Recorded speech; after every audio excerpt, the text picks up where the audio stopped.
बिल्कुल नहीं लेना चाहिए। 250 शुगर पे डॉक्टर साहब का कहना है कि कोई मेडिसिन ही नहीं लेनी चाहिए। यहाँ पर 170 180 पे होने पे लोग पैनिक होने लग रहे हैं। देखिए पैनिक क्यों होते हैं कि 250 शुगर लेवल आपका रैंडम आया है, कोई ऐसा तो है नहीं कि खाली पेट आया है। अगर जो आप 15 दिन अपने डाइट तो हमने कई केसेस देखा है कि जहाँ पर डॉक्टरों ने बड़े बड़े मल्टी स्पेशलिस्ट हॉस्पिटल ने कह दिया है कि बड़े बड़े प्रतिष्ठानों ने कह दिया कि नहीं, अब घुटना रिप्लेसमेंट ही एक आपका अंतिम विकल्प है, यानी कि घुटना प्रत्यारोपण। यहाँ पर आप बताइए कि कितने लोगों का आप घुटना प्रत्यारोपण या कितने लोगों की सर्जरी अब तक बचा चुके होंगे आप अपनी पैथी से? देखिए कोई गिनती तो नहीं है कि हम लोग कोई दिन भर काउंट करते हैं। आप लोग तो अक्सर किसी न किसी के माध्यम से, दिखाने के माध्यम से कभी कभी आप लोग आते रहते हैं। कभी भी मैंने ये नहीं देखा कि कितने लोग यहाँ पे आए, कितने लोगों को लाभ। मेरा मेन फोकस ये रहता है कि जो सर्जिकल केस होते हैं, अब जैसे गठिया के प्रत्यारोपण में घुटने के लोग, कई लोग आते हैं कि सर प्रत्यारोपण नेसेसरी है क्या? अब आप ही बताओ, अगर जो 70 साल का पेशेंट है उसको क्यों जरूरी है प्रत्यारोपण का? जब दवाई से वो ठीक है तो कोई ज़रूरत नहीं है। आजकल हर इंसान किसी न किसी लाइलाज बीमारी से जूझ रहा है और अंत में समझ रहा है कि नहीं, अब ये हो ही नहीं सकता, ये ठीक हो ही नहीं सकता। उसी चैलेंज को एक्सेप्ट किया है नर्मदा होम्यो क्लिनिक ने, डॉक्टर वीके उपाध्याय ने, और कहा है कि आप सिर्फ समय पे आइए और मेरे बताए अनुसार चलिए और सिर्फ रेगुलर दवाएं करिए, तो आपकी लाइफ स्टाइल की जो भी डिजीज़ेज है, जैसे कि ब्लड प्रेशर हुआ, डायबिटिक्स हुआ, किडनी संबंधी रोग हुआ, लीवर संबंधित रोग हुआ या फिर न्यूरो संबंधित कोई भी रोग होगा, उसका जड़ से इलाज किया जाता है। डॉक्टर साहब ये बताइए कि मैक्सिमम जब भी हम देखा गया है नर्मदा होम्यो क्लिनिक पर, तो यहाँ पर सबसे ज़्यादा पेशेंट इस समय नर्वाइन सिस्टम के आते हैं, जिसमें लोग कहते हैं कि उनकी यहाँ से मतलब हाथ नहीं उठता है, शोल्डर पेन है, बैक पेन है, और इस सब के लिए अगर अन्य विधाओं की अगर बात की जाए तो उसमें सीधे कह दिया जाता है कि ऑपरेशन।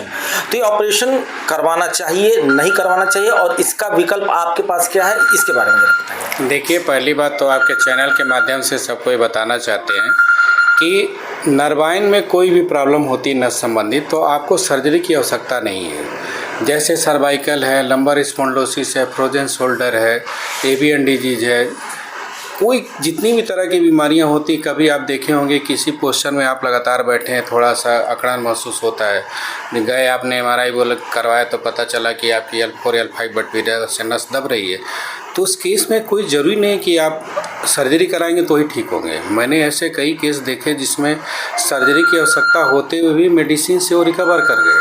तो उसका बेनिफिशियल लाइफ के लिए होता है कि अगर जो डेली रूटीन वर्क में आप हल्की फुल्की एक्सरसाइज करते हैं और कुछ चीज़ें अपने आप में बदलाव लेके आते हैं और नियमित दवाएं खाते हैं, हल्की फुल्की एक्सरसाइज करते हैं, तो नो डाउट आपको आराम मिलेगा, कंप्लीट क्योर भी होता है, ऐसी बात नहीं। अब आप ही चैनल के माध्यम से हम किसी से पूछें कि सर्वाइकल का इलाज है तो किसी के पास नहीं है। अगर जो आप रेगुलर एक्सरसाइज करते हैं, दिनचर्या में बदलाव लेते हैं तो ज़रूर लाभ मिलेगा आपको। तो ये चीज़ें रहती हैं। डॉक्टर साहब हमने कई केसेस देखा है कि जहाँ पर डॉक्टरों ने बड़े बड़े मल्टी स्पेशलिस्ट हॉस्पिटल ने कह दिया है कि बड़े बड़े प्रतिष्ठानों ने कह दिया कि नहीं, अब घुटना रिप्लेसमेंट ही एक आपका अंतिम विकल्प है, यानी कि घुटना प्रत्यारोपण। यहाँ पर आप बताइए कि कितने लोगों का आप घुटना प्रत्यारोपण या कितने लोगों की सर्जरी अब तक बचा चुके होंगे आप अपनी पैथी से? देखिए कोई गिनती तो नहीं है कि हम लोग कोई दिन भर काउंट करते हैं। आप लोग तो अक्सर किसी न किसी के माध्यम से, दिखाने के माध्यम से कभी कभी आप लोग आते रहते हैं। कभी भी मैंने ये नहीं देखा कि कितने लोग यहाँ पे आए, कितने लोगों को लाभ। मेरा मेन फोकस ये रहता है कि जो सर्जिकल केस होते हैं, अब जैसे गठिया के प्रत्यारोपण में घुटने के लोग, कई लोग आते हैं कि सर प्रत्यारोपण नेसेसरी है क्या? अब आप ही बताओ, अगर जो 70 साल का पेशेंट है उसको क्यों जरूरी है प्रत्यारोपण का? जब दवाई से वो ठीक है तो कोई ज़रूरत नहीं है।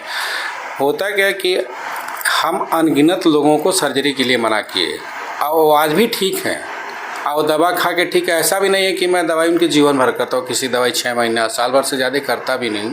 आदमी उसी में रिकवर हो गया तो अपना धीरे धीरे रूटीन वर्क पे लाइफ लेके आओगे। अब मान लीजिए गठिया पे प्रेशर पड़ा है तो थोड़ा रिलैक्सेशन में हल्की फुल्की एक्सरसाइज करी, हल्की दवाओं का सेवन करिए, अपनी दिनचर्या में बदला ले, खाने पीने में ज़रूर लाभ मिलता है।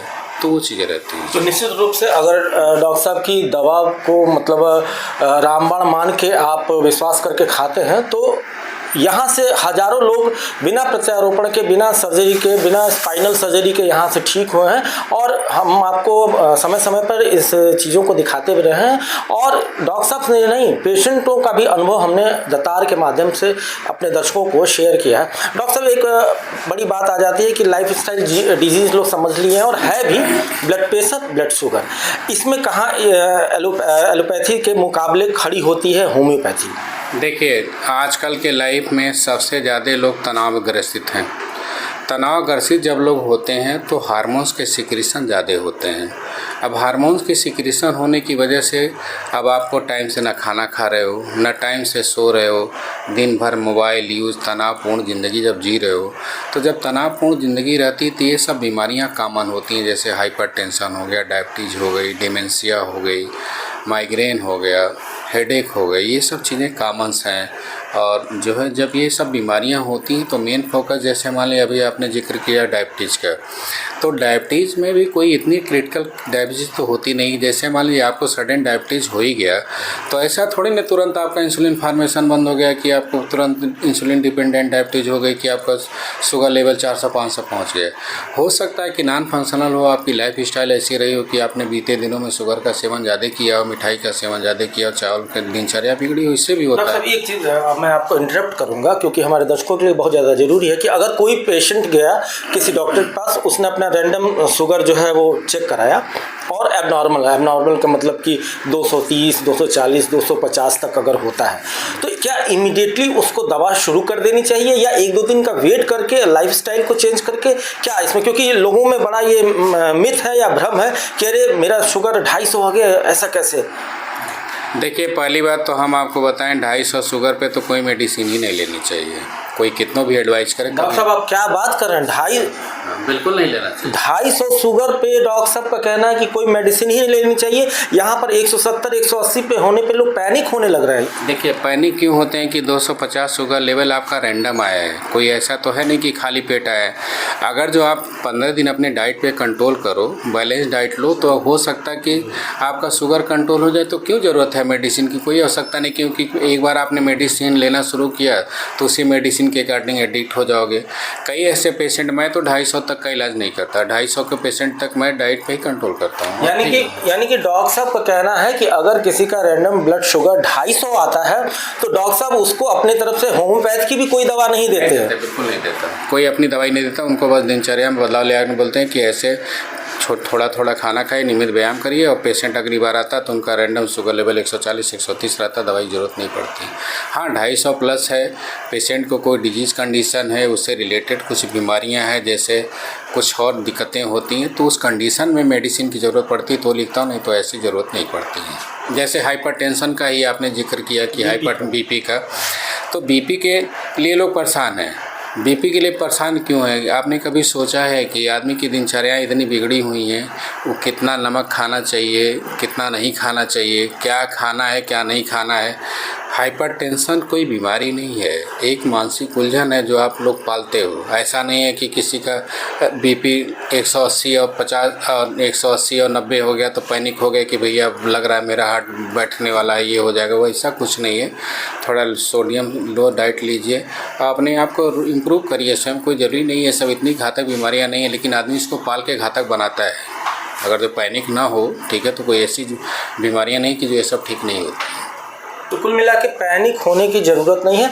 और डॉक्टर साहब, सबसे महत्वपूर्ण और सबसे अंत में मैं सवाल पूछना चाहूँगा कि लोगों के मन में शायद ऐसा विश्वास है कि होम्योपैथी दवा धीरे धीरे काम करती है, पहला।